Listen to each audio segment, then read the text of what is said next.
ورحمة الله وبركاته.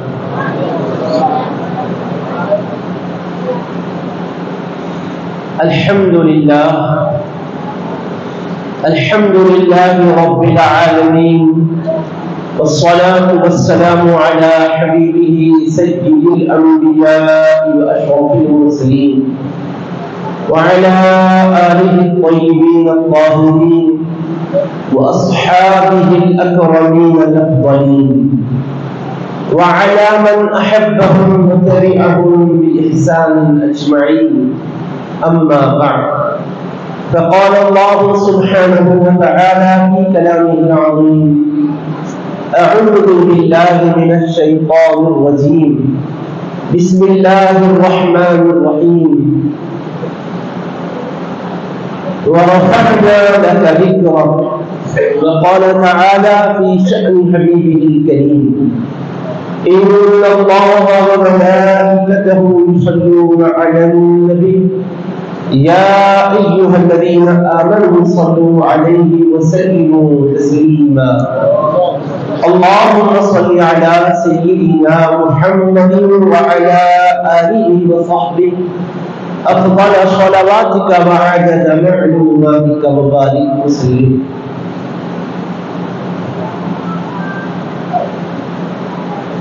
بس وہ نور پاک رب العالمین پیدا ہوئے، پس وہ نور پاک رب العالمین پیدا ہوئے، مبدأ کونین و ختم المرسلین پیدا ہوئے، مبدأ کونین و ختم المرسلین پیدا ہوئے، جان عالم قبلہ اہل یقین پیدا ہوئے، جان عالم قبلہ اہل یقین پیدا ہوئے، شکر عزت رحمت للعالمین پیدا ہوئے، شکر عزت رحمت للعالمین پیدا ہوئے۔ دھوم تھی عالم میں خورشید کرم طالع ہوا، دھوم تھی عالم میں خورشید کرم طالع ہوا، ہاں کرے تعظیم اب نور قدم طالع ہوا، ہاں کرے تعظیم اب نور قدم طالع ہوا۔ رفع ذکر پاک ثابت ہے کلام اللہ سے، رفع ذکر پاک ثابت ہے کلام اللہ سے، مطمئن ہوتے ہیں دل ذکر شہ لولا سے، مطمئن ہوتے ہیں دل ذکر شہ لولا سے۔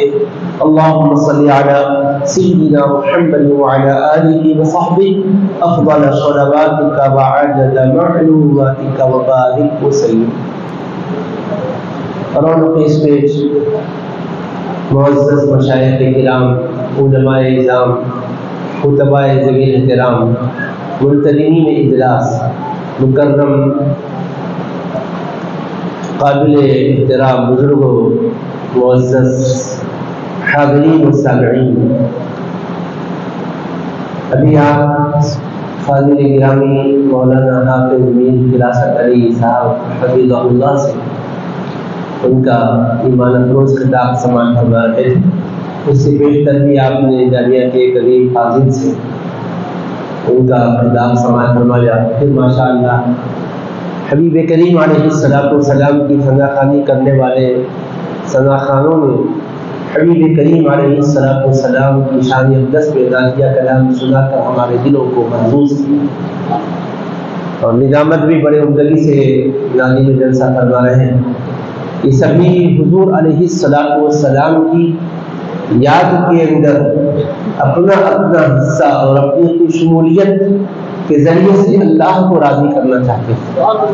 اس مبارک جلسے کے انعقاد اور اہتمام کا کوئی دنیاوی مقصد یا کوئی دنیاوی غرض نہیں، صرف یہی ہے کہ ہم اللہ کا قرب حاصل کریں اللہ کے حبیب کے تذکرے کے ذریعے سے۔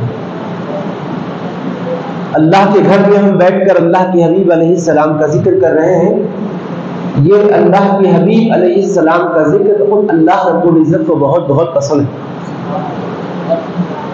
اسی لیے اللہ رب العزت نے قرآن مجید میں ارشاد فرمایا وَرَفَعْنَا لَكَ ذِكْرَكَ، اور اے حبیب صلی اللہ علیہ وسلم ہم نے آپ کی خاطر آپ کے ذکر کو بلندیاں عطا فرمائی۔ اللہ نے اپنے حبیب کے ذکر کو عرفہ و اعلیٰ کر دیا ہے۔ اس مبارک ذکر کی بلندی اور رفعت کا یہ عالم ہے کہ خود حدیث پاک میں اس کی تفسیر یوں بیان فرمائی گئی ہے۔ نبی کریم علیہ السلام کے صحابی حضرت سیدنا ابو سعید خدری رضی اللہ عنہ روایت فرماتے ہیں کہ نبی کریم صلی اللہ علیہ وسلم نے ارشاد فرمایا، میرے پاس جبریل علیہ السلام حاضر ہوئے اور انہوں نے اللہ کا یہ فرمان مجھ تک پہنچایا، ان ربک یقول تدری کیف رفعنا ذکرک، اے حبیب صلی اللہ علیہ وسلم، بے شک آپ کا پروردگار فرما رہا ہے، آپ جانتے ہو کہ میں نے آپ کے ذکر کو کس طرح بلند فرمایا ہے۔ تو رسول کریم علیہ السلام نے عرض کی، اللہ و رسولہ اعلم، اللہ اور اس کا رسول بہتر جانتا ہے۔ پھر جبریل علیہ السلام نے بحکم الہی یہ پیغام سنایا کہ اللہ فرماتا ہے، اذا ذکرت ذکرت معی، اے میرے حبیب، میں نے آپ کے ذکر کو اس طرح بلند کیا ہے کہ جب میرا ذکر کیا جاتا ہے تو میرے ساتھ آپ کا بھی ذکر کیا جاتا ہے۔ کیا مطلب اس کا؟ اس کے دو مطالب سمجھ میں آتے ہیں۔ ایک مطلب تو یہ ہے کہ اللہ فرمانا یہ چاہتا ہے کہ میرے حبیب، میں نے عبادات میں، احکام میں ایسا انتظام کر دیا ہے کہ تنہا میرا ذکر کہیں بھی نہیں ہوگا، جہاں میرا ذکر ہوگا وہاں آپ کا بھی ذکر ہوگا۔ مثال کے طور پر نماز کو دیکھیں آپ، اذان کو دیکھیں آپ، خطبوں کو دیکھیں آپ، حج کو دیکھیں آپ، اللہ پاک نے احکام و عبادات میں اپنے حبیب پاک کے ذکر کو اپنے ذکر کے ساتھ شامل فرما دیا ہے۔ کوئی نماز سرکار دو عالم علیہ السلام پر درود پاک اور سلام پیش کرے بغیر کیا مکمل ہو سکتی ہے؟ کیا کوئی اذان حضور پاک علیہ السلام کا کلمہ پڑھے بغیر مکمل ہو سکتی ہے؟ کیا کوئی خطیب کا خطبہ نبی اکرم علیہ السلام کے ذکر کے بغیر مکمل ہو سکتا ہے؟ کیا کوئی واعظ کا واعظ حبیب پاک کے ذکر کے بغیر مکمل ہو سکتا ہے؟ کیا مناسک حج نبی پاک علیہ السلام کی حسین یادوں کے بغیر مکمل ہو سکتے ہیں؟ کیا روزہ میں سحر و افطار میں مصطفیٰ کو یاد کیے بغیر کیا ہمارا روزے کا آغاز و اختتام ہو سکتا ہے؟ کیا ہم زکوٰۃ ادا کرنا چاہیں تو پہلے ہمیں کیا یہ جاننا نہیں پڑتا ہے کہ کتنی مقدار پر زکوٰۃ فرض ہے، کتنی مدت کے بعد فرض ہے اور کن کو دے، کتنی مقدار میں دے؟ اس کے لیے کیا حدیث رسول کا ہمیں سہارا لینا نہیں پڑتا ہے؟ کیا ہمیں وہاں آقا یاد نہیں آتے ہیں؟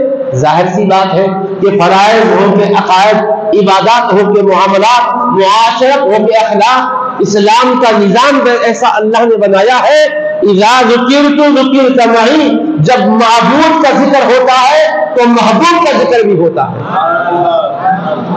جہاں میرا ذکر ہوتا ہے میرے محبوب، وہاں آپ کا بھی ذکر ہوتا ہے۔ یہ ایک انتظام قدرت کے حوالے سے بات ہے۔ دوسرا، ہم لوگوں کو حکم بھی ہے اس کے ذریعے سے کہ میں نے اپنے حبیب کے ذکر کو اپنے ذکر اقدس کے ساتھ شامل فرما دیا ہے، جبکہ میں معبود ہوں، میں بے نیاز ہوں، میں صمد ہوں، مجھے کوئی پرواہ نہیں ہے، میں خالق ہوں، میرا حبیب میری مخلوق ہے، میں معبود ہوں، میرا حبیب میرا عابد ہے، میں مسجود ہوں، میرا حبیب میرا ساجد ہے، میں ان کا خدا ہوں، وہ میرا مصطفیٰ ہے۔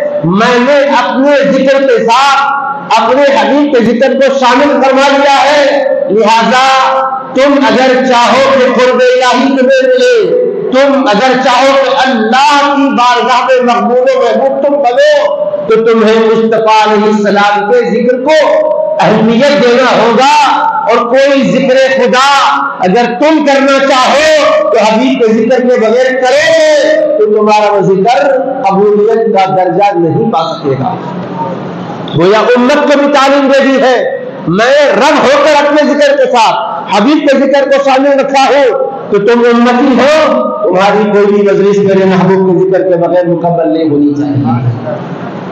علاوہ اس کے کہ ہم آقا کے فضائل و کمالات کا تذکرہ کریں، معجزات کا تذکرہ کریں، حسن صورت کا تذکرہ کریں، حسن سیرت کا تذکرہ کریں، یہ تو ہے، مگر اللہ کا انتظام ایسا ہے کہ رب فرماتا ہے میرے حبیب اذا ذکرت ذکرت معی، اس کی تفصیل، تشریح، توضیح حضرت شیخ الاسلام امام محمد انوار اللہ فاروقی باغی جامع نظامیہ رحمۃ اللہ علیہ نے ابن عطا رحمۃ اللہ علیہ کے حوالے سے جو کی ہے وہ یہ ہے کہ فرماتے ہیں قال ابن عطاء جعلت تمام الایمان بذکرک معی، اے حبیب صلی اللہ علیہ وسلم میں نے ایمان کا کمال و تمام اس بات پر مقرر کر دیا ہے کہ میرے ذکر کے ساتھ آپ کا ذکر ہوتا رہے۔ یعنی ایمان کا کمال و تمام کیا مطلب؟ کامل ایمان مکمل دین اسی وقت معتبر قرار پائے گا جبکہ میرے حبیب میرے ذکر کے ساتھ آپ کا ذکر ہوگا۔ میں نے ایمان کا تمام و کمال اس پر رکھا ہے کہ میرے حبیب کا ذکر میرے ذکر کے ساتھ ہوا کرے۔ بلکہ آگے فرماتے ہیں وقال ايضا جعلتك ذکرا من ذکری، اس کی تفسیر اور تشریح و توضیح میں فرماتے ہیں گویا رب یہ فرمانا چاہتا ہے میرے حبیب میں نے خود آپ کو اپنا خود ذکر بنا دیا ہے۔ جعلتك ذکرا من ذکری، میں نے اپنے اذکار میں سے خود آپ کو اپنے ذکر بنا دیا ہے۔ اللہ فرما رہا میرے حبیب میرے اذکار میں خود آپ کی ذات میرا ذکر ہے۔ کیا سمجھے آپ؟ ارے رب تبارک و تعالیٰ کی شان محبت دیکھو، رب تبارک و تعالیٰ کا حبیب پاک علیہ الصلوۃ والسلام سے چاہنے کا انداز دیکھو، فرما رہا ہے حبیب جعلتک ذکرا من ذکری، میں نے آپ کو اپنے اذکار میں سے ذکر بنایا ہے۔ فمن ذکرک ذکرنی، تو پس جو آپ کا ذاکر ہوگا وہ میرا ذاکر ہوگا، جو آپ کا ذکر کر رہا ہوگا وہ میرا ذکر کرنے والا ہوگا۔ یعنی حضور اکرم صلی اللہ علیہ وسلم کے عنوان سے جلسے کر کے ذکر کی مجلسیں سجائے تو یقیناً یہ تو ذکر رسول ہے، مگر اس ارشاد سے تو یہ معلوم ہو رہا ہے اللہ فرما رہا ہے میرے حبیب فمن ذکرک ذکرنی، جو آپ کا ذکر کر رہا ہے وہ میرے ذکر کرنے والا ہوگا۔ مطلب کیا سمجھے اب ہم سمجھ رہے تھے کہ چلو ہم حضور علیہ السلام کی سیرت طیبہ کو بیان کر رہے ہیں تو حضور کا ذکر کر رہے ہیں، حضور علیہ السلام کے اخلاق عالیہ کو بیان کر رہے ہیں تو حضور کا ذکر کر رہے ہیں، حضور کے حسن سراپا کو بیان کر رہے ہیں تو ہم حضور صلی اللہ علیہ وسلم کا ذکر کر رہے ہیں، حضور اکرم علیہ السلام کے علم و کمال کو بیان کر رہے ہیں تو ہم حضور کا ذکر کر رہے ہیں، حضور صلی اللہ علیہ وسلم کے فضل و کمال جود و نوال اور جاہ و جلال کو بیان کر رہے ہیں تو حضور صلی اللہ علیہ وسلم کا ذکر کر رہے ہیں۔ یہ تو ہم سمجھ رہے ہیں، مگر ہمارا رب فرما رہا ہے اے میرے بندو میرے حبیب سے میری محبت کا اندازہ کرو کہ میرے حبیب کا تم جب ذکر کرتے ہو تو وہ ذکر میرے حبیب کا ہی نہیں وہ میرا ذکر بھی ہوتا ہے۔ یعنی میرے رسول کی اداؤں کو تم بیان کرتے ہو تو ان کی اداؤں سے تو تم کو دین ملا ہے، تو صرف میرے حبیب کی ادا ہی بیان نہیں ہو رہی ہے، میرے حبیب کی جہاں ادا بیان ہو رہی ہے وہاں میری عطا بیان ہو رہی ہے۔ تو جو میرے حبیب کا ذکر کر رہا ہے وہ میرا ذکر بھی کر رہا ہے۔ اس کو یوں سمجھ لیجیے اللہ رب العزت فرماتا ہے من یطیع الرسول فقد اطاع اللہ، جو رسول اکرم صلی اللہ علیہ وسلم کی اطاعت کر رہا ہے بالیقین وہ اللہ کی اطاعت کر رہا ہے۔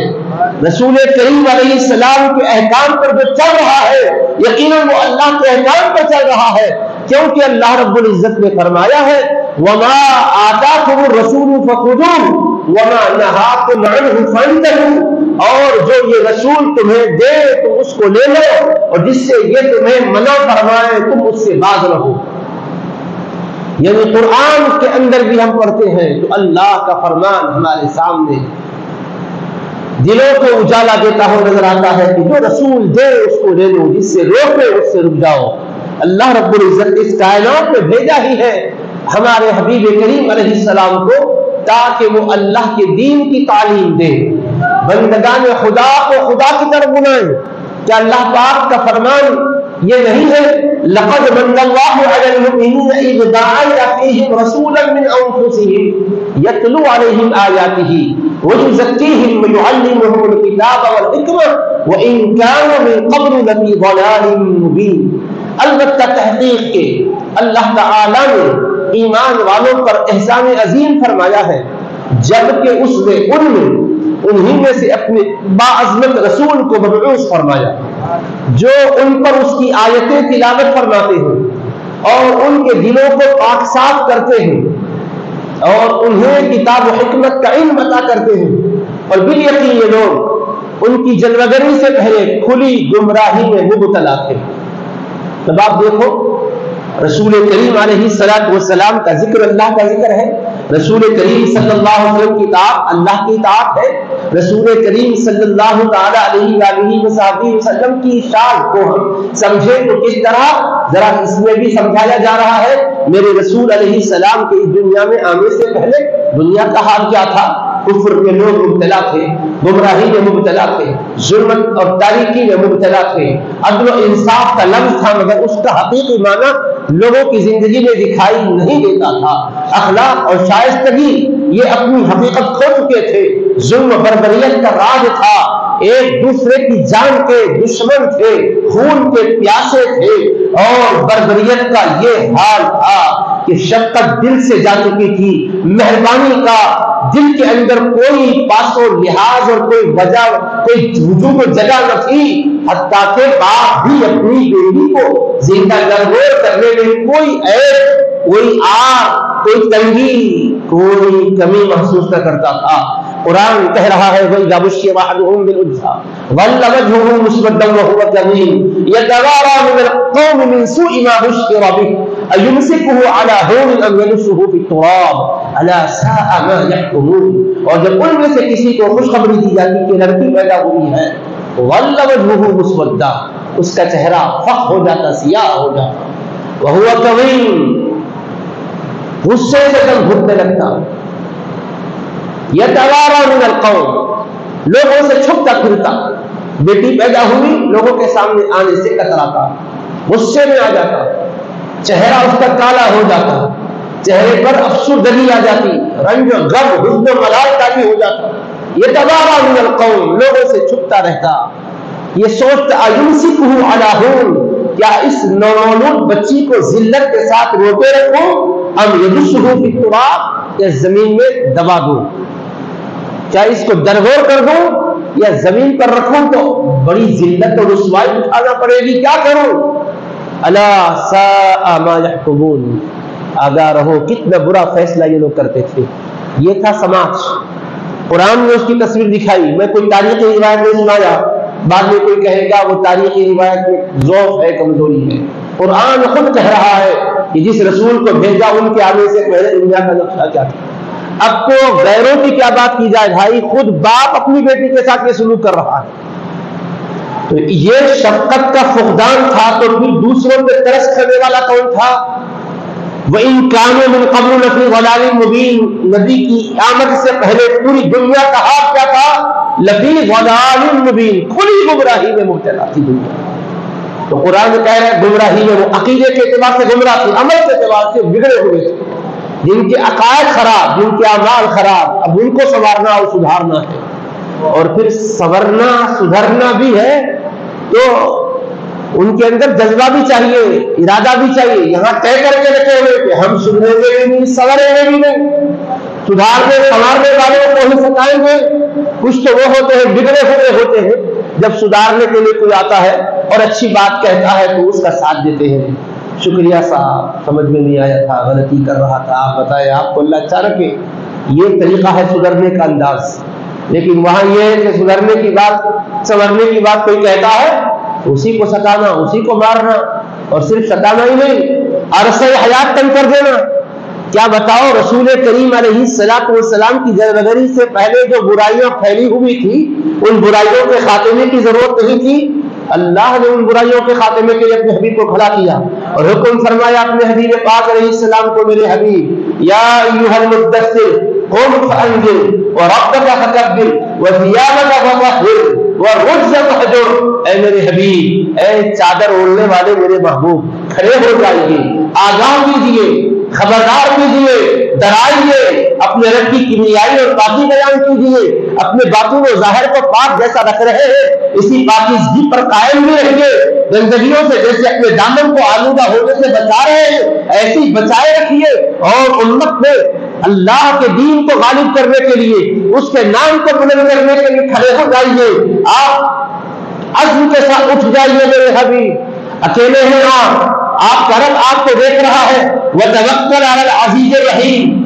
الَّذِي يَرَاكَ حِينَ تَقُومُ وَتَقَلُّبَكَ فِي السَّاجِدِينَ۔ اے میرے حبیب کوئی فکر نہ کیجیے، بھروسہ کیجیے اس غالب رحمت والے پروردگار پر جو آپ کے اٹھنے کو بھی دیکھ رہا ہے، آپ کے چلنے پھرنے کو دیکھ رہا ہے، آپ کی حرکت و نقل کو دیکھ رہا ہے، سجدہ ریزوں میں آپ کا نور مبارک نیک لوگوں میں جو منتقل ہو رہا تھا، حضرت آدم کی صلب سے لے کر حضرت عبداللہ کی صلب تک جن پاک پشتوں میں منتقل ہوتا رہا، وہ منتقل ہونے کو بھی دیکھتا رہا، اور جب منتقل ہو گئے اور 40 برس کی عمر کو پہنچے، آپ کا پیغام بلند کرنے کے لیے آپ کو کھڑا کیا، تو آپ کا رب بے خبر نہیں ہو گیا، دیکھ رہا ہے مصطفیٰ آپ کو، یہ جو اذیت پہنچائیں گے، یہ تو منصوبے بنائیں گے، ان کے عزائم کو آپ کا رب جانتا ہے، ان کے منصوبوں کو جانتا ہے، میرے حبیب اکیلے ہیں آپ کو، اور میں آپ کو انقلاب لانا ہے، میں نے آپ کو کھڑا کیا ہے، تبارک الذی نزل الفرقان علی عبدہ لیکون للعالمین نذیرا، برکتوں والی ہے وہ ذات جس سے حق و باطل میں فرق کرنے والی کتاب قرآن مجید کو اپنے بندے خاص محمد مصطفیٰ صلی اللہ علیہ وسلم پر نازل فرمائی ہے، تاکہ یہ تمام عالموں کے لیے ڈرانے والے ہوں، تمام عالموں کے لیے آگاہ کرنے والے ہوں۔ ہر پیغمبر کو پہلے زمانے میں بھیجا، مگر زمانہ ان کا مخصوص تھا، ان کا علاقہ مخصوص تھا، مخصوص زمانے کے لیے، مخصوص علاقے کے لیے ان کو بھیجا گیا، اس لیے کام چھوٹا تھا ان کا، مگر حبیب کو بھیجا تو فرمایا میرے حبیب وَمَا أَرْسَلْنَاكَ إِلَّا كَافَةً لِلنَّاسِ بَشِيرًا وَنَذِيرًا، ہم نے آپ کو بھیجا ہے تمام انسانوں کے لیے خوشخبری دینے والا، گواہ بنا کر خوشخبری دینے والا اور آگاہ کرنے والا، ہم نے آپ کو بنا کر بھیجا ہے حبیب، وَمَا أَرْسَلْنَاكَ إِلَّا رَحْمَةً لِلْعَالَمِينَ، اے حبیب ہم نے آپ کو سارے عالموں کے لیے پہ کرے رحمت بنا کر بھیجا ہے، ڈرانے والے ہیں تو کہیں کوئی وحشت محسوس کرے گے، کہا ڈرانے والے ہیں عذاب سے، مگر رحمت کے پھول برسانے والے ہیں، کرم نواز ہیں، شفقت و مہربانی کرنے والے ہیں، تعارف کروایا ہے، اے میرے گھبراؤ نہیں میرے مصطفیٰ سے، وہ رحمتوں کے ساتھ آئے ہیں، وہ تمہارے لیے باتیں ایسی بتاتے ہیں جس میں تمہاری آخرت بھی سمجھ جائے، تمہاری دنیا بھی سمجھ جائے، آ جاؤ میرے حبیب کے دامن سے وابستہ ہو جاؤ۔ کھڑا کیا حبیب پاک کو، حکم دیا میرے حبیب آپ بیان کرو، آپ کو ستانے والے ستائیں گے مگر محبوب آپ ان کی اذیتوں سے دل برداشت نہ ہو، قد نعلم انه ليحزنك الذي يقولون فانهم لا يكذبونك ولكن الظالمين بآيات الله يجحدون۔ اللہ کی آیتوں میں، قرآن کے پاروں میں، قرآن کے سوروں میں حبیب کا تذکرہ دیکھو، حبیب کی شان دیکھو، ان کے چلنے کا انداز دیکھو، ان کے بولنے کا انداز دیکھو، ان کے رب کی محبت کا انداز دیکھو، رب فرما رہا کھڑے ہو جاؤ، بتاؤ میرے حبیب۔ حبیب جب بتانے کو کھڑے ہو گئے، جب سمجھانے کو کھڑے ہو گئے، دشمن ہے کہ آپ کو ستا رہے ہیں، آپ کا دل دکھا رہے ہیں، آپ کو برا کہہ رہے ہیں، آپ کی راہوں میں کانٹے بچھا رہے ہیں، آپ پر پتھراؤ کیا جا رہا ہے، حبیب پاک ہر تکلیف کو سہ رہے ہیں، مگر آپ اٹھتے نہیں ہیں، آپ اللہ کی طرف لوگوں کو بلائے چلے جا رہے ہیں، آپ ان سے یہی فرماتے ہیں میں تم سے کوئی مطالبہ دولت کا نہیں کرتا ہوں، اقتدار کا نہیں کرتا ہوں، حسن و جمال کا نہیں کرتا ہوں، صرف ایک ہی مطالبہ ہے، کفر و شرک سے توبہ کرو، توحید و رسالت کو مان جاؤ، تمہاری آخرت اس سے سمجھ جائے گی۔ اپنے ہاتھوں سے تم جو بتوں کو بنا بنا کر ان کے سامنے اپنی پیشانیاں ٹیکتے ہو، اپنا معبود ان کو بناتے ہو، ان سے اپنی منتیں مانتے ہو، سنو جن کو تم اپنے ہاتھوں سے بنائے ہو وہ تمہارا معبود نہیں ہے، معبود تمہارا وہ ہے جس نے تمہیں بنایا ہے، تمہارے لیے زمین کو بنایا، آسمان کو بنایا، چاند و سورج کو بنایا، ہواؤں کو تمہارے لیے جاری کیا، پینے کے لیے تمہارے شیریں پانی کو پیدا کیا، نازل کر کے زمین کے اندر محفوظ کر دیا، تم اس کی نعمتوں سے فائدہ اٹھاتے ہو، اس کی غذاؤں سے تم اپنا پیٹ بھرتے ہو، اس کی ہواؤں میں سانسیں لیتے ہو، اور کیسے تم اس کو چھوڑ کر دوسرے کی پوجا پاٹ کر رہے ہو۔ یا ایھا الناس اعبدوا ربکم الذی خلقکم والذین من قبلکم لعلکم تتقون، اے لوگوں عبادت کرو اپنے اس رب کی جس نے تمہیں پیدا کیا، تم سے پہلوں کو پیدا کیا، تاکہ تم پرہیزگار بن جاؤ۔ کیا پیغام ہے حبیب پاک کا سمجھے؟ جس حبیب پاک کی میراج پاک کی مجلس میں آپ شریک ہے، جن کی آمد مسعود کا ذکر آپ کر رہے ہیں، جن کی ولادت باسعادت کو احسان خداوندی میں عظیم احسان مان رہے ہیں، کیوں عظیم احسان ہے یہ؟ اس لیے کہ یہ انقلاب دنیا میں اسی مصطفیٰ کی ذات گرامی سے پیدا ہوا ہے۔ حضرت آدم سے لے کر حضرت عیسیٰ علیہ السلام تک جتنے انبیاء آئے، رسول آئے، سبوں نے بھی دنیا کے اندر توحید کا پیغام پھیلایا ہے، مگر ایک دور تھا، اس کے بعد وہ گزر گئے، پیغام بھی ٹھہر گیا ان کا۔ لیکن یہ رسول پاک ہر دور کے لیے آئے ہیں، ہر زمانے کے لیے آئے ہیں، ہر جہاں کے لیے آئے ہیں، تمام زمانوں کے لیے، تمام جہانوں کے لیے آئے ہیں۔ شمع جہاں کو اپنی بہاروں پہ ناز تھا، شمع جہاں کو اپنی بہاروں پہ ناز تھا، وہ آ گئے تو ساری بہاروں پہ چھا گئے، وہ آ گئے تو ساری بہاروں پہ چھا گئے۔ اللہ کے رسول علیہ السلام کی رسالت یہ کسی خاص دور اور زمانے کے لیے نہیں ہے۔ اللہ نے فرمایا ما کان محمد ابا احد من رجالکم ولکن رسول اللہ وخاتم النبیین، یہ محمد مصطفیٰ صلی اللہ علیہ وسلم تمہارے مردوں میں سے کسی کے باپ نہیں ہے، ہاں یہ اللہ کے رسول ہیں اور خاتم النبیین یعنی تمام نبیوں کے سلسلے کو ختم کرنے والے ہیں۔ ان کے بعد کوئی نبی آئے گا نہیں، کوئی رسول آئے گا نہیں، انہی کا بول بالا رہے گا، انہی کا دین ہمیشہ اجالا دیتا رہے گا۔ یہ وہ آئے ہیں کہ جن کو ختم نبوت کا تاج اللہ نے پہنایا ہے، خاتم المرسلین کی خلعت جن کو اللہ نے پہنائی ہے، تاج ختم نبوت جن کے سر انور پر سجا ہوا ہے۔ وہ رسول کریم علیہ السلام فرماتے ہیں، صحیح بخاری کی حدیث ہے کہ میری اور سابق انبیاء کی مثال کیسی ہے سنو۔ ایک شخص نے ایک عظیم عمارت تعمیر کی ہے، بڑی دلکش عمارت ہے، بڑا حسن ہے، بڑی زیبائش ہے، بڑی اس کے اندر خوبی ہے، جو کوئی آ رہا ہے اس کی تعریف کرتا جا رہا ہے، واہ واہ سبحان اللہ کیا عمدہ ہے، کیا حسین عمارت ہے۔ لیکن ایک اینٹ کی جگہ اس نے خالی چھوڑ دی، سارے لوگ ہر طرف سے گھوم گھام کے وہاں آتے ہیں تو کہتے ہیں اللہ وضعت هذه اللبینہ، کیوں نہ ہوا کہ یہاں کی اینٹ خالی رہنے کے بجائے رکھ دی جاتی، اگر یہ اینٹ یہاں رہتی تو پوری عمارت کمپلیٹ رہتی۔ میرے آقا فرماتے ہیں تم جانتے ہو وہ قصر کون سا ہے؟ وہ قصر جو محل ہے وہ قصر نبوت ہے، اس کو کسی نے نہیں بنایا، اللہ نے بنایا۔ حضرت آدم سے عیسیٰ تک سارے نبیوں کو بھیجا، پوری عمارت میں اینٹ ہر جگہ لگے ہوئے ہیں، جب تک میں نہیں آیا ایک اینٹ کی جگہ باقی تھی، جب میں آ گیا تو وہ اینٹ وہاں لگ گئی اور عمارت قصر نبوت مکمل ہو گئی۔ اب اینٹ کی کوئی خالی جگہ ہی نہیں ہے، کوئی آئے گا تو کہاں آئے گا؟ اس لیے جو دعویٰ کرے گا جھوٹا ہے، کذاب ہے۔ عیسیٰ علیہ السلام آئیں گے، نیا پیغام لے کر رہی حبیب کی تعلیم کو عام کریں گے، تو میرے آقا کو ختم نبوت کا تاج پہنا کر اللہ نے بھیج دیا ہے، مطلب ہر دور حضور ہی کا دور ہے۔ اس لیے فرمایا عصر قسم ہے زمانے کی میرے حبیب، آپ کا زمانہ وہ زمانہ ہے کہ جس کے بعد کوئی اور زمانہ نہیں آئے گا، ہر دور گزر چکا ہے، اب یہ دور آپ کا ہے۔ پہلے والے آتے تھے تو وہ بھی یہی کہتے تھے ہم آئے ہیں، ایک آنے والے ہیں، وہ جب آئیں گے تو اب اگر ہمارے زمانے میں بھی آئیں گے ہم بھی ان کا کلمہ پڑھیں گے، تم بھی ان کا کلمہ پڑھنا، لہٰذا ہم جو کہہ رہے ہیں سنتے جاؤ، مگر یہ دھیان میں رکھو کہ ہمارے بڑے ایک ہیں جن کا دور اللہ تعالیٰ نے جب رکھا وہ آئیں گے، ہمیں حکم دیا ہے امت کو یہ بتائے کہ وہ آنے والے ہیں، وہ آنے والے ہیں، وہ آنے والے ہیں۔ قرآن کہہ رہا ہے کہ حضرت عیسیٰ بن مریم نے اپنی قوم سے کہا کہ بے شک میں تمہاری طرف اللہ کا رسول بن کر آیا ہوں، میرے سے پہلے جو تورات ہے میں اس کی تصدیق بھی کرتا ہوں، اور ایک وصف میرا یہ بھی ہے وہ مبشرم برسول، اور میں خوشخبری سناتا ہوں ایک رسول کی، یأتی من بعدی جو میرے بعد آئیں گے، اسمہ احمد، جن کا نام پاک احمد ہوگا، وہ مبشرم برسول یأتی من بعد اسمہ احمد، کہ میرے بعد احمد نامی رسول کی آمد ہوگی، میں ان کی خوشخبری سنانے کے لیے آیا ہوں۔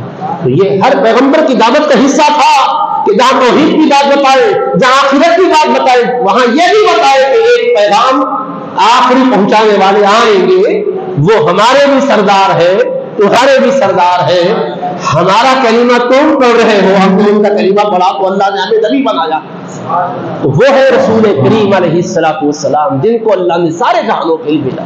سارے زمانوں کے لیے بھیجا. بتاؤ ان کے تذکرے کی ضرورت ہے کہ نہیں؟ ان کی یادوں سے دلوں کو حرارت بخشنے کی ضرورت ہے کہ نہیں؟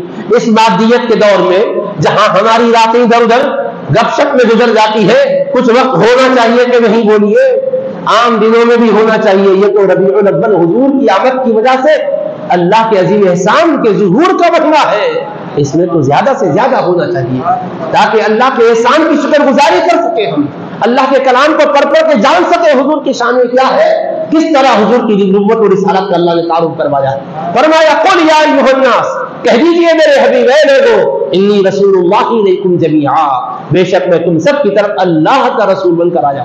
یہ زور کیوں ہے؟ کسی نبی کو اختیار نہیں تھا کہ جو یہ کہے میں تم سب کی طرف آیا ہوں. وہ کہتے تھے بنی اسرائیل میں تمہاری طرف آیا ہوں، اے میری قوم میں تمہاری طرف آیا ہوں، اے قبیلے والے تمہاری طرف آیا ہوں. صرف حضور کو یہ اختیار تھا کہ سارے جہانوں سے خطاب کر کے کہے لوگوں وَأُرْسِلْتُ إِلَى الْخَلْقِ كَافَّةً وَخُتِمَ بِيَ النَّبِيُّونَ. یہ آدم نے نہیں کہا تھا، یہ نوح نے نہیں کہا تھا، یہ موسیٰ عیسیٰ نے نہیں کہا تھا علیہم الصلوات والتسلیمات. حضرات انبیاء آتے رہے مگر کسی نے یہ نہ کہا کہ ہمارے آقا کو حق تھا کہے اے لوگوں ساری مخلوق خدا کی طرف میں رسول بنا کر بھیجا گیا.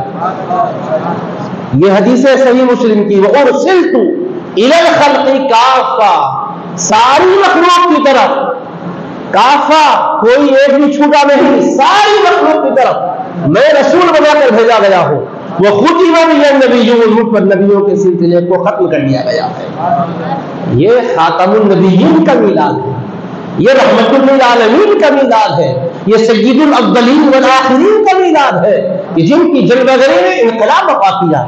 اچھا میں آپ سے ٹہر کر پوچھتا ہوں کیونکہ باذوق لوگ ہیں اور سمجھنے کا ماحول ہے، کوئی بھی علمی اعتبار سے یا اصلاحی اعتبار سے انقلاب برپا کرنا چاہے تو کیا ایسے ہی انقلاب برپا ہوتا ہے یا بہت زیادہ محنت کرنی پڑتی ہے؟ ظاہر ہے کہ بہت محنت کرنی پڑتی ہے اور اس کے بعد آپ کا برپا کیا ہوا انقلاب آگے تک چلتا نہیں ہے، پھر آگے آنے والے کو پھر کوشش کرنا پڑتا ہے. آپ بولیں گے میں تقریر کر دیا انقلاب پیدا ہو گیا اب اس کے بعد ختم. نہیں، محنت پر محنت کرتے رہنا پڑتا. انقلاب برپا کرنے کے ساتھ آپ خاموش نہیں بیٹھ سکتے، آپ کو تگودو کرتے رہنا ہے. پھر کچھ بھی تبدیلیاں ہیں تو پھر نیا نصاب لینا پڑے گا، نئے انداز سے آپ کو بات رکھنی پڑے گی. تعلیم کا بھی یہ نظام ہے، اسی لیے کالجوں میں یونیورسٹیوں میں ایک خاص بورڈ رہتا ہے جو کتابیں پڑھائی جانے والی ہیں ان کو طے کرتا ہے. ہوتا نہیں ہوتا یہ نصابی کتابیں سلیبس کی جو بکس ہوتی ہے اس کو بہت زیادہ ماہرین جو ہوتے ہیں وہ طے کرتے ہیں کہ کون سی کتابیں فی الوقت رکھی جائیں گی اور اس میں سے کون سی کم کی جائیں گی، کیونکہ ہمارے بچے تعلیم پائیں گے تو ہی تو خدمت کریں گے. دنیاوی کالجوں میں یونیورسٹیوں میں دینی مدرسوں میں بھی ایسا ہوتا ہے کہ بعض کتابیں ہم پڑھے تھے آج ہمارے بچے نہیں پڑھ رہے. وہ کتابیں اس زمانے میں جو ہے ایسا پڑھتے تھے جیسا نثار دینیات پڑھتے. ہم بچے بول رہے اتنی مشکل عبارتیں، گنجلک عبارتیں ہیں، ذرا سہل انداز سے یہی بات سمجھائی جائے تو اب اس کو پہلے 3 سطروں میں جو بات لکھی گئی تھی آج 3 صفحوں میں لکھ کر سمجھائی جا رہی ہے. تو مطلب یہ ہوا کہ بعض کتابیں ادق ہے کہہ کر سلیبس سے نکال دی جاتی ہیں، مگر کسی وقت سلیبس میں تھی کا مطلب اس زمانے میں لوگ سمجھتے تھے کہ نہیں سمجھتے تھے. ہمارے حضرت علامہ ارشد میاں صاحب تشریف فرمائے، ان کے والد بزرگوار حضرت علامہ سید طاہر رضوی صاحب رحمۃ اللہ علیہ ہمیں تفسیر بیضاوی بھی پڑھائے، دیوان حماسہ بھی پڑھائے اور متبل پڑھائے، محیط الدائرہ پڑھائے. حضرت متبل پڑھاتے تھے، بلاغت کی عجیب اور انتہائی عظیم کتاب ہے یہ، پوری کتاب اول سے آخر تک جو سلیبس میں ہے وہ. اور حضرت کہتے تھے کہ کسی زمانے میں یہ کتاب جو پڑھاتا ہے اسے گھر پہ جھنڈا لہراتا تھا کہ یہ فن کا ماہر ہے. یعنی بعض کتابیں ایسی رہتی ہے ہر کوئی نہیں پڑھاتا، ہاتھ لگانے سے ڈرتا، اس کو پڑھنا پڑھانا بولے تو لوہے کے چنے چبانا سمجھتے اہل علم بھی. یعنی محنت سے کتاب لکھی گئی ہے، ان کا معیار اتنا بلند و بالا تھا مگر بعد میں معیار ذرا کم ہو گیا. اب اس کے بعد اس پہ حاشیے چلائے جانے لگے، اس پر وضاحتی جملے لکھے جانے لگے، پھر سمجھ میں آنے لگی بات. لیکن کمال یہی ہے کہ سمیٹ کر چند جملوں میں جو باتیں کہنا ہے وہ مختصر و جامعیت سے کہنے کا جو فن تھا متقدمین کو اللہ نے غیر معمولی عطا کیا تھا پہلے وقت. تو خلاصہ کیا ہے، میں یہ سمجھانا چاہتا ہوں کہ سلیبس چینج ہوتا ہے، تبدیل ہوتا ہے. حالات کے بدلنے سے. لیکن آپ سے میں ایک بات جو پوچھنا چاہ رہا ہوں وہ یہ ہے کہ ہم 1445 ہجری میں ہیں. آج کیا تاریخ ہے ربیع الاول شریف کی؟ دن میں 20 تھی، چاند مغرب کے بعد سے کون سی تاریخ شروع ہوئی؟ 21ویں تاریخ ہے یہ، 21 ربیع الاول 1445 ہجری ہے. تو حضور اکرم علیہ السلام کی ہجرت پر 1445 سال گزر گئے، اور ادھر 53 برس حضور کی ولادت با سعادت کے بعد مکے میں قیام. 45 میں 53 ملاؤ تو کتنے ہوتے؟ 45 میں 53 اور 45 کو ملاؤ نا، کتنے ہوتے؟ بولیے 8 یا 9 ہوتے. 45 میں 3 ملاؤ 48، ادھر 50 لے لو تو کتنے؟ 8 یا 2 یعنی 2 کم 100. تو 1498 برس ہوئے آقا کی میلاد پر، یعنی 2 کم 1500 سال ہو گئے. یہ کنفرم ہے نا؟ تو 2 کم 1500 سال، تو موٹے حساب سے کسر کو چھوڑو تو 15 صدیاں ہوئی. 15 صدیوں میں کتنی تبدیلیاں آئی ہوئی دنیا میں آپ کو معلوم ہے؟ اگر آپ اس حوالے سے کتابیں پڑھیں گے تاریخ کی تو دنگ رہ جائیں گے. اتنی تبدیلیاں آئی کہ وہ عباسی دور تھا، اس کے بعد فلاں دور تھا، فلاں دور تھا، وہ تھا، یہ تھا. ادب کے انداز بدل گئے، استعارات کا انداز بدل گیا، تشبیہات کا انداز بدل گیا، وہ تفہیم کا انداز بدل گیا. پہلے جزریات کا انداز تھا، پھر یہ تبدیلی آئی، وہ تبدیلی. ادب میں بھی تبدیلیاں آنے لگی، ہر قسم کی تیزس اسلوب میں آنے لگے. مگر میرے عزیزوں، قسم بخدا آج سے 15 صدی پہلے یعنی 1498 برس پہلے مدینے مکہ مکرمہ میں مصطفیٰ پیدا ہونے کے بعد جب آپ نے اعلان نبوت کیا اور خدا کی طرف لوگوں کو بلانا شروع کیا، جو جملوں میں بات کہی ہے وہ جملے آج بھی ایسے ہی سمجھے جا رہے ہیں جیسے اس وقت سمجھے گئے. زیادہ دور مت جاؤ، میں بڑی حدیث کی گہری باتیں نہیں بول رہا ہوں. چہلے حدیث تو بچوں کو یاد دلاتے نا. کیا ہے یہ چہلے حدیث؟ حدیث کا مطلب سرکار کے فرمائے ہوئے جملے ہیں. انما الاعمال بالنیات، یاد ہے کہ نہیں؟ انما الاعمال بالنیات. السلام قبل الکلام، کتنا چھوٹا بچہ ہے، السلام قبل الکلام. بخدا یہ ایسا ہی سمجھ رہا ہے جیسا اس وقت کا مسلمان سمجھ رہا تھا. مصطفیٰ نے جس لب و لہجے میں کہا ہے، ہزاروں چیزیں آئے مگر دنیا میں وہ لب و لہجہ آج بھی محفوظ ہے. اس سے بڑھ کے کیا ہو حضور کے دین کی عظمت اور حقانیت کی دلیل. السلام قبل الکلام حبیب نے فرمایا تھا، ہر بچے کو یہی یاد پڑھایا جا رہا ہے.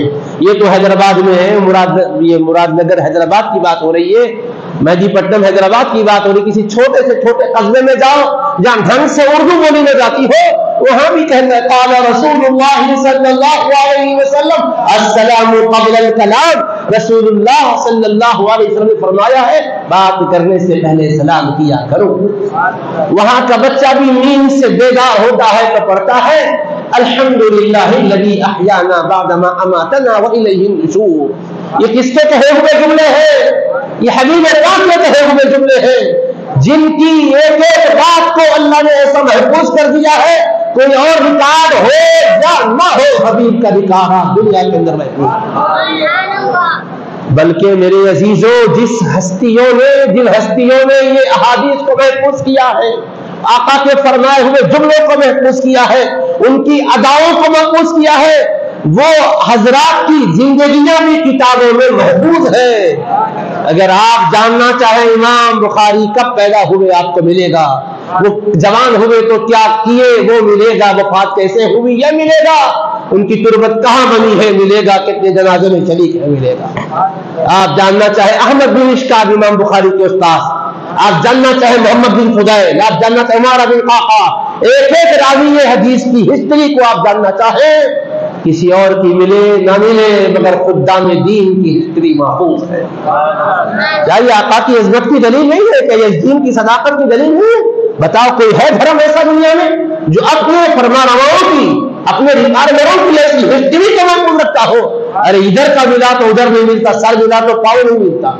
لیکن حبیب کہاں تولد ہوئے یہ معلوم، تولد ہونے کے وقت واقعات یہ معلوم، واقعات کو کس نے کیسا سنایا یہ معلوم، لب و لہجے میں کہاں فرق آیا یہ معلوم، بلکہ انما الاعمال بالنیات، یہی ایک حدیث بخاری میں 6-7 جگہ آئی ہے، کہیں انما الاعمال بالنیات وانما لامرئ ما نوى فمن كانت هجرته الى الله ورسوله فهجرته الى الله ورسوله پہلے ہے، کہیں فمن كانت هجرته الى دنيا يصيبها ابھی مراد میں تزوجها وہ پہلے ہے، کہیں ينكحها آیا، کہیں يتزوجها آیا، کہیں انما الاعمال بالنیات آیا، کہیں انما الاعمال بالنیات آیا، کہیں العمل بالنیات آیا۔ میرے مصطفیٰ نے کبھی انما کا لفظ فرمایا تو راوی نے اس کو بھی بیان کیا، کبھی اس کے بغیر فرمایا راوی نے اس کو بھی بیان کیا، کبھی الاعمال جمع کے ساتھ فرمایا راوی نے اس کو بھی بیان کیا، بالنیات جمع کے ساتھ فرمایا راوی نے اس کو بھی بیان کیا، کئی حدیث میں واحد کے سیرے سے بیان کیا۔ ایک انصاف 6 طریقوں سے ملتا ہے کتابوں کے اندر آپ، بلکہ 17 جگہوں پر روایت بخاری میں ملتی ہے باوجود کہ کہیں مختصر کہیں مفصل۔ یہ معراج کے واقعے کی جو روایت ہے 45 صحابہ سے روایت آئی ہے۔ کیا سمجھے آپ؟ جس حبیب پاک کو ہم یاد کر رہے ہیں، کس حبیب کی ہم امتی ہے، ہمارے لیے فخر ہے، شرف ہے، اعزاز ہے۔ اللہ نے بن مانگے اس حبیب کی امت میں ہمیں پیدا کر دیا ہے۔ اللہ نے جن سے کام لینا تھا وہ لے لیا، ہر چیز کو انہوں نے محفوظ کر دیا۔ بلکہ یہی نہیں، حبیب پاک کب مسکرائے وہ بھی بیان محفوظ ہے۔ بعض احادیث شریف آتی ہے کتابوں کے اندر جس میں راوی جب وہ اپنے شاگرد کو حدیث بیان کرتا ہے مسکرا کے بیان کرتا ہے، شاگرد پوچھتے آپ کیوں مسکرائے؟ کہا میرے استاد جب بیان کیے تب وہ مسکرائے تھے۔ آپ کے استاد کیوں مسکرائے؟ دادا استاد جب بیان کیے تب مسکرائے تھے۔ کہ وہ کیوں؟ اوپر والے استاد جب بیان کیے تب مسکرائے تھے۔ یہ سلسلہ 10 12 15 واسطوں سے اوپر جاتا ہے۔ کہا وہ کیوں؟ صحابی جب بیان کیے تب وہ مسکرائے تھے۔ کہا اے صحابی آپ کیوں مسکرائے؟ جب میں نے یہ ارشاد مصطفیٰ سے سنا تو میرے حبیب مسکرائے تھے۔ اتنا تسلسل بتاؤ، مسکراہٹیں جن کی محفوظ، جن کا انداز بیان محفوظ، جب وہ بیان کیے تھے تو کس طرح ضیافت کیے، کھجور کھلا کر، پانی پلا کر ان کو حدیث بیان کیے، تو آج تک محدثین بیان کر رہے ہیں تو ضیافت کرتے ہیں اپنے شاگرد کو حدیث بیان کرنے سے پہلے زمزم پلا کر، کھجور کھلا کے حدیث بیان کرتے ہیں۔ ارے اس سے بڑھ کے کیا ہو بھائی؟ کیا ایسا کسی دنیا کے کوئی رہبر کی زندگی محفوظ بتا سکتے ہو؟ مسواک کیا تھا حبیب نے، صحابی نے مسواک ہی کا ذکر نہیں کیا۔ بخدا میں بتاتا ہوں آپ کو حدیث کی روشنی میں، اٹھاؤ سنن نسائی کھولو، شروع کے اندر ہی آپ کو ملے گی۔ صحابی کہتے ہیں حضور جب مسواک فرما رہے تھے، مسواک کرتے وقت جو آواز نکل رہی تھی اس آواز کی حکایت انہوں نے کی۔ جملوں کی تو جملوں کی ہے، وہ تو لفظ ہے، کوئی بات الفاظ میں ڈھل کے نکلتی ہے، لیکن جب کھنکارتے تو کھنکارنے کی آواز، مسواک فرماتے ہیں کہ مسواک کرنے کے وقت میں جو آواز، اور زبان اقدس پر مسواک پھیر رہے تھے تو جو آواز بنی تھی اس کو تک صحابی نے نقل کر کے بتایا۔ بتاؤ ہے کوئی ایسا دنیا کے اندر ہوگا؟ کیوں محفوظ کیا اللہ نے؟ اس لیے محفوظ کیا کہ یہی مصطفیٰ کی شریعت قیامت تک چلنے والی ہے۔ قیامت آئے گی تو یہی شریعت کا نظام چلتا رہے گا، کوئی اور اس کو ختم کرنے نہیں آئے گا۔ کیا میرے حبیب سارے نبیوں کی زندگیاں بھی میں نے محفوظ کروائی ہے جزوی طور پر۔ آپ کی ساری زندگی کیوں محفوظ کی؟ کہ سب تو انبیاء ہیں مگر آپ نبیوں کے بھی نبی ہو، اور میں نے حضرت آدم کو صفی اللہ بنایا، نوح کو نبی اللہ بنایا، ابراہیم کو خلیل اللہ بنایا، اسماعیل کو ذبیح اللہ بنایا، موسیٰ کو کلیم اللہ بنایا، عیسیٰ کو روح اللہ بنایا۔ الغرض ہر ایک کو خاص صفات میں سے کوئی نہ کوئی صفت سے متصف کر کے ممتاز کر دیا، مگر اے میرے حبیب آپ کو ساری خوبیوں کا جامع بنا کر الا وانا حبیب اللہ کہوایا ہے۔ آگاہ رہو میں ہوں اللہ کا حبیب۔ حضرت آدم کبھی نہیں بولے انا حبیب اللہ، کبھی نہیں کہے انا حبیب اللہ، وہ کہے سے آدم میں ہوں، اللہ نے صفا مجھ کو عطا کی ہے۔ مگر ہمارے آقا فرمانے الا سنو لوگو وانا حبیب اللہ، میں ہوں اللہ کا حبیب۔ جیسے خاتم النبیون ہو، نبیین ہو، کوئی نہیں بولے، ساری مخلوق کی طرف بھیجا گیا ہوں، کوئی نہیں بولے، ایسے ہی میں اللہ کا حبیب ہوں، کوئی نہیں، یہ حضور ہی نے کہا، اور اللہ نے بنایا ہے اس لیے حضور نے اس کا اظہار کیا۔ ساری خوبیوں کو حضور علیہ السلام نے جمع کر کے فرمایا میرے حبیب کھڑے ہو جائیے، بلائیے خلق کو، دعوت دیجیے۔ تو میں کہہ رہا تھا کہ زمانے بدلنے سے تبدیلیاں جو آتی ہے سلیبس میں چینجز لانا پڑتا ہے، لیکن کبھی آپ زندگی میں سنیں کسی حدیث کی کتاب کے بارے میں، نہیں اب یہ کتاب نہیں چلتی، ہٹاؤ جی دوسری کتاب کو لاؤ جی۔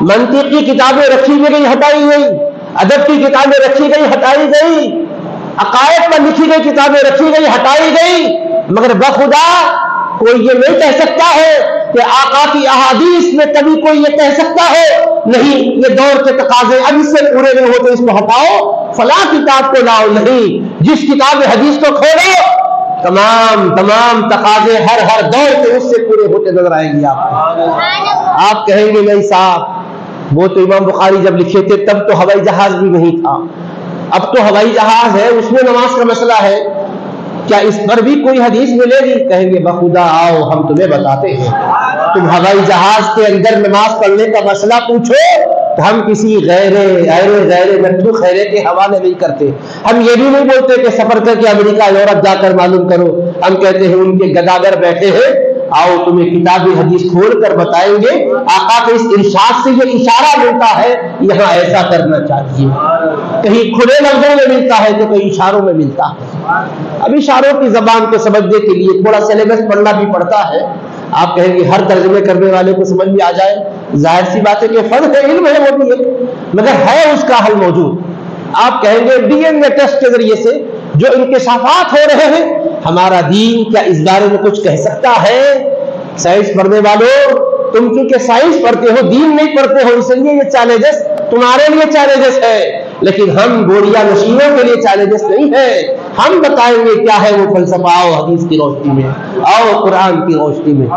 آپ کہیں گے آج کل الیکٹرانک ترقیات کی وجہ سے نئی تجارتیں متعارف ہوئی ہے، امیزون کے ذریعے سے خریدا بیچا جا رہا ہے، کیا اس کے بارے میں بھی کوئی 1500 سال پہلے سے جو دین چل رہا ہے اس میں کوئی ہے بیان؟ یہ تو اس دور کی ترقی کی وجہ سے یہ کاروبار سامنے آئے ہیں۔ ہم کہیں گے آؤ ہم تمہیں یورپ کو جانے نہیں دیں گے، کام یورپ سے شروع ہوا ہوگا، مگر اس کا حل ہم تمہیں مدینے کے تاجدار کی حدیث میں بتائیں گے، مکے سے جو وحی لے کر مصطفیٰ کھڑے ہوئے اسی وحی میں بتائیں گے، قرآن و سنت میں اس کا حل موجود ہے۔ دنیا میں کوئی بتا سکتا ہے ایسا؟ کہے گا وہ فلاں سائنسداں کی کتاب میں تم یہ بتاؤ، کہے گا ارے وہ سائنسداں کے ٹائم پہ یہ متعارف نہیں ہوا تھا، وہ کہاں سے لکھے گا؟ اب نئی تحقیق آئی ہے، سرچ کریں گے، ریسرچ کریں گے، اب کی تحقیق جو ہے اب کے محققین کے حوالے سے بولیں گے۔ ہم کہیں گے نہیں، ہمارے حبیب نے جو پڑھایا ہے آنے والے ادوار کے لیے بھی پڑھایا ہے۔ کیوں؟ حضور کو یہ اللہ نے کہا تھا میرے حبیب آپ کی شریعت ہمیشہ چلنے والی ہے، لہذا آپ وہ کہیے کہ آنے والے ہر دور کے لیے جس کے اندر حل موجود ہے۔ اور کتنی دیر کہے حضور؟ آنے والے زمانے کتنے زمانے ہیں؟ ہم کتنے سال کا حساب کریں بولو؟ 1498 یاد رکھنا نا جی، 98 ابھی گنے نا، سرکار کی ولادت پر کتنے سال ہوئے؟ 1498 سال، 2 کم 100، یعنی 1500 کو 2 کم 1500 صدی۔ اب اتنے پہلے حضور پاک علیہ السلام نے جو فرمایا ہے آج کے دور میں کیسے چل رہا ہے؟ آپ سوچو ذرا، اتنی تبدیلیوں کی وجہ سے لہجے بدل جاتے ہیں، لیکن مکے کا امام جیسے الحمدللہ رب العالمین پڑھ رہا ہے، آپ کی اس مسجد کا امام بھی ویسے ہی الحمدللہ رب العالمین پڑھ رہا ہے۔ اور مکے کے امام سے پوچھو آپ ایسا کیوں پڑھ رہے؟ کہیں گے ایسا ہی محمد رسول اللہ صلی اللہ علیہ وسلم پڑھا تھا، یعنی ان کا پڑھایا ہوا لہجہ بھی محفوظ ہے۔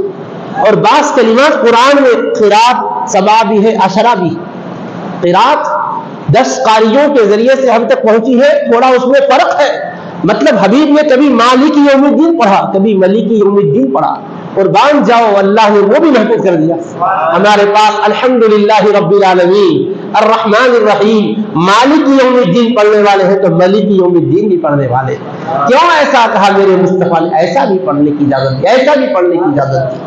کہاں یعملون، کہاں تعملون، کہاں کیا؟ یہی نہیں، آپ قرآن پڑھو۔ ابھی آپ کو جامعہ نظامیہ کے اندر کی کتاب کا حوالہ دیتا ہوں، ایک کتاب جامعہ نظامیہ کے ایک بڑے بزرگ نے لکھی ہے جو جامعہ کی مجلس اشاعت علوم سے چھپی، نثر المرجان فی رسم نظم القرآن، اور یہ عالم عرب میں اس وقت اس پر پی ایچ ڈی کی گئی اور تھیسس لکھے گئے۔ اب اس وقت نئی طباعت کے ساتھ شائع ہوئی ہے، انٹرنیٹ پر اویلیبل ہے، نثر المرجان آپ لکھو آپ کو کتاب بھی ملے گی، کتاب کا پورا تعارف بھی ملے گا۔ یہ حیدرآباد دکن کی کتاب ہے، یہاں سے لکھی گئی، سب سے پہلے یہاں کے سے لکھی گئی، چھپی بھی جامعہ نظامیہ سے۔ اس کتاب میں کیا خوبی ہے معلوم؟ قرآن کے کلمات میں کس کلمے کو کیسا لکھا گیا ہے اس کا پورا رسم الخط محفوظ کر دیا گیا، کس لفظ کو کتنے طریقوں سے لکھا جا سکتا ہے، تو کتنا بڑا معجزہ ہے۔ قرآن محفوظ ہے تو قرآن کا لہجہ محفوظ ہے تو قرآن کی لکھائی تک محفوظ ہے۔ حبیب نے جو کتاب دی ہے وہ کتاب کتنے محفوظ کر دی گئی، حبیب نے جو احادیث دی ہے وہ کیسے محفوظ کر دی گئی ہے۔ بلکہ کیا کہوں میں آپ کو، حضرت مولانا ارشد میاں کے دادا جان کی ایک بات یاد آ گئی جو ان کے ابا جان نے ہمیں پڑھاتے وقت سنائی تھی۔ علامہ سید ابراہیم ادیب رضوی رحمۃ اللہ علیہ، یہ جامعہ عثمانیہ میں پڑھاتے تھے، وہ ادب کے استاد تھے، جامعہ میں بھی استاد رہے، یونیورسٹی میں بھی استاد رہے۔ وہاں ایک حدیث شریف پڑھا رہے تھے، ارحموا من فی الارض یرحمکم من فی السماء، یرحمکم من فی السماء۔ انہوں نے اس کو یرحمو کو پیش کے ساتھ پڑھا، ارحموا من فی الارض یرحمکم من فی السماء۔ ترجمہ ہے رحم کرو تم زمین والوں پر، آسمان والا تم پر رحم کرے گا۔ تو یرحمو کو میم کو پیش کے ساتھ پڑھا گیا۔ تو حضرت حدیث پڑھا ہے تو اس وقت ایک طالبہ تھی مہر النساء صاحبہ، انہوں نے حضرت سے پوچھا، حضرت یہاں پر قاعدے عربی کے لحاظ سے یرحمکم پڑھنا چاہیے، میم کو جزم دے کر، یرحمکم میم کو پیش دے کر کیوں پڑھ رہے ہیں؟ تو مطلب طلباء طالبات کو بھی شعور بخشا گیا تھا کہ جو پڑھا رہے ہیں اس کے بارے میں کوئی سوال ذہن میں ہو تو پوچھے۔ انہوں نے کہا ارحموا من فی الارض یرحمکم من فی السماء کے بجائے قاعدے کے لحاظ سے یرحمکم ہونا تھا، کیونکہ ارحموا امر ہے، یرحمکم جواب امر ہے، اور عربی کا قاعدہ یہ ہے کہ جواب امر مجزوم ہوتا ہے، اس پہ جزم آتا ہے۔ ارحموا من فی الارض یرحمکم من فی السماء، قاعدے سے یہ ہونا ہے۔ یرحمکم کیوں پڑھے؟ راوی کہتے ہیں کہ یہ پیش سے پڑھا گیا، پیش سے کیوں پڑھا گیا وہ پوچھ رہی ہے، تو مطلب یہ ہوا کہ رسول پاک علیہ الصلوۃ والسلام کے پڑھے ہوئے پیش اور جزم کو تک محفوظ رکھا جا رہا ہے۔ راوی کہتے ہیں یرحمکم بھی پڑھا گیا، یرحمکم بھی پڑھا گیا، یرحمکم پڑھے تو یہ قاعدہ ہے، یرحمکم پڑھے تو یہ قاعدہ ہے۔ اب میں اگر قاعدے آپ سرچ کروں گا تو بالکل خالص علمی مجلس بن جائے گی، کہیں آپ کے ذوق پر گرا نہ گزرے، صرف اشارے میں عرض کر رہا ہوں میں سمجھانے کے لیے کہ حبیب نے کہیں اگر ضمے سے پڑھا ہے تو وہ تک محفوظ کر دیا گیا، جزم سے پڑھا ہے سکون سے تو وہ تک محفوظ کر دیا۔ راوی لکھتے تو کہتے ہیں یہ بغم البا، اس کو کسر با سے مت پڑھو، ضم با سے پڑھو، کیونکہ حبیب نے ایسا ہی پڑھا ہے، اگرچہ کہ کسر با سے بھی گنجائش ہے مگر با کو ضمہ دے کے پڑھو۔ کتنی عظیم حضور پاک علیہ السلام کی سیرت ہے، یہ بھی ایک پہلو ہے جس کو سمجھنے کی ضرورت تھی، میں آپ کے سامنے رکھا ہوں۔ تو انقلابات آئے دنیا میں تعلیم کے اعتبار سے، ہر طرح سے سلیبس بدلتے رہے، مگر اللہ کے کرم سے قرآن آج بھی وہی ہے، احادیث آج بھی وہی ہے، انہی سے سب نقطے نکالے جا رہے ہیں، انہی سے سارے کے سارے اسرار بیان کیے جا رہے ہیں۔ انما الاعمال بالنیات ایک حدیث پر 500 صفحے لکھے جا چکے ہیں۔ آپ بولیں گے کیا لکھے ہوں گے؟ تشریح اس کی، توضیح اس کی، ایک ایک حدیث کے اندر مفاہیم بیان کرتے جا رہے ہیں۔ آپ کہیں گے صحیح بخاری شریف ایک کتاب ہے، کتنی جلدوں میں شرح؟ 20 جلدوں میں شرح لکھی، پہلے والے لکھے، بعد والے اب بھی لکھ رہے اور آگے والے دور میں بھی لکھیں گے لوگ، اور ہر لکھنے والا ایک نئے نقطے کو اجاگر کرتا ہوا نظر آتا ہے۔ ایک کلام کی ایسی خدمت ہے تو جن کے کلام کی گہرائی کا یہ عالم ہے، آج تک کوئی یہی کلام کا مطلب اس کے علاوہ کچھ نہیں کہہ سکا، تو متکلم کی عظمت کا کیا عالم ہوگا؟ جن کے کلام کے اندر اتنے پہلو نکل رہے ہیں، ہر پنکھا جب چلتا ہے، آپ جاننا چاہے مسجد کے اس پنکھے کو مسجد میں نماز پڑھنے کے بعد ہم ذکر کرتے ہوئے بیٹھے تو کیا استعمال کر سکتے ہیں؟ اگر یہ مسئلہ لے کر آئیں گے تو آقا کے حدیث میں اس کا بھی آپ کو بیان ملے گا۔ آپ کہیں گے اس وقت تو ٹیوب لائٹ نہیں تھی، یہ بجلی کے ذریعے سے جو ہم روشنی حاصل کر رہے ہیں، آیا اس کا استعمال کوئی شخص تہجد کی نماز کے لیے مسجد میں آئے اور لائٹ جلائے تو کیا حکم ہوگا؟ جاننا چاہیں گے تو شریعت محمدیہ یہاں رہبری کرتی نظر آئے گی۔ مسجد کا گلاس ہے، مسجد کے مصلیوں کے لیے لایا گیا، اگر جلسہ کر کے اس گلاس سے پانی پلائیں تو آیا جائز ہے کہ نہیں؟ اس مسئلے پر بھی شریعت رہبری کرتی نظر آتی ہے۔ آپ کو بتا رہا ہوں پکی بات، مسجد کے لیے جو وقف کی گئی کرسیاں ہیں تاکہ مصلی جو نماز بس کھڑے رہ کر نہیں پڑھ سکتا وہ بیٹھے، اگر آپ اس کو کسی دوسرے لیے بٹھائیں اس پر کسی کو، آیا یہ جائز ہے کہ نہیں، اس جزیے پر بھی ہماری شریعت رہبری کرتی ہے۔ آپ سوچیے۔ بلکہ میں اور ذرا کھول کے بولتا ہوں، اگر مسجد کے لیے آپ نے چندہ جمع کیا تھا، مسجد کی ضروریات میں صرف کرنے کے لیے، اور آپ نے اس پیسے کو جلسے کے اندر لگایا ہے، تو یہ بھی باعث مواخذہ ہے۔ شریعت اس پر بھی بات کرتی ہے کہ یہ جس مقصد کے لیے استعمال کرنا ہے اس سے ہٹ کے استعمال ہو رہا ہے۔ امامت و خطابت کے لیے استعمال کیا جانے والا پیسہ وہ کسی جلسے کے لیے نہیں لگایا جائے گا، جلسے کے انتظامات کے لیے علیحدہ چندہ کیا جائے گا۔ آپ اندازہ کر رہے ہوں گے شریعت کتنی جامع ہے۔ کبھی سوچے بھی آپ، اتنا چھوٹا چھوٹا مسئلہ بھی شریعت میں ملتا ہوگا؟ ایسا ہمارے آقا نے کرم کر دیا۔ کیا کہہ رہے ہیں آپ، کیا جا رہے ہیں آپ، کیا ہو رہا ہے آپ؟ رہبری، پیسوں کا حساب کرنے کی تعلیم۔